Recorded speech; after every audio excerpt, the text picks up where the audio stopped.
இன்றைக்கி நான் முழு நெல்லிக்காய் தொக்கு ஊறுகாய் தான் செய்ய போகிறேன். நெல்லிக்காயை நல்லா கழுவி தொடச்சி எடுத்துகிட்டு கேரட் துருவலை நல்லா துருவி எடுத்துக்கோங்க.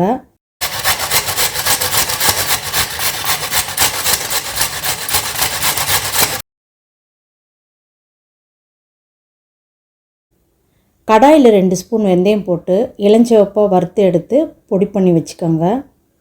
கடாயில் இப்போது நல்லெண்ணெய் தான் ஊற்றுறேன். ஒரு 5 ஸ்பூன் நல்லெண்ணெய் ஊற்றி கடுகு தாளிக்கணும். கடுகு பொரிஞ்சதும் துருவின நெல்லிக்காய் துருவலை போட்டு கொஞ்சம் நேரம் வதக்குங்க. ஒரு 5 நிமிஷம் வதங்கிடுச்சு. இப்போது 4 ஸ்பூன் மிளகாய்த்தூள், தனி மிளகாய்த்தூள் தான் போடுறேன். பத்தலாட்டி அப்புறம் போட்டுக்கலாம்.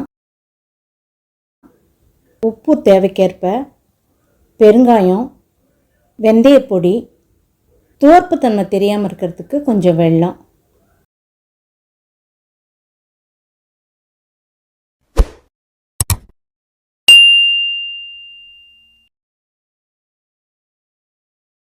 ஒரு ஸ்பூன் எலுமிச்சை சாறு விடுறேன். ஸ்டவ்வை ஆஃப் பண்ணிவிடுங்க. எலுமிச்சை சாறு விட்ட உடனேவும் ரொம்ப நேரம் கிளறக்கூடாது. ஸ்டவ் ஆஃப் பண்ணதும் பச்சை நல்லெண்ணெய் ஊற்றி இறக்கி வச்சுடுங்க. ஆறுனதும் பாட்டிலில் ஸ்டோர் பண்ணி வச்சுக்கலாம். முழு நெல்லிக்காய் ஊறுகாய் தொக்கு ரெடி. நீங்களும் செஞ்சு பார்த்துட்டு உங்களுடைய கருத்துக்களை சொல்லுங்கள். ஆரோக்கியமான உணவு, ஆனந்தமான வாழ்வு.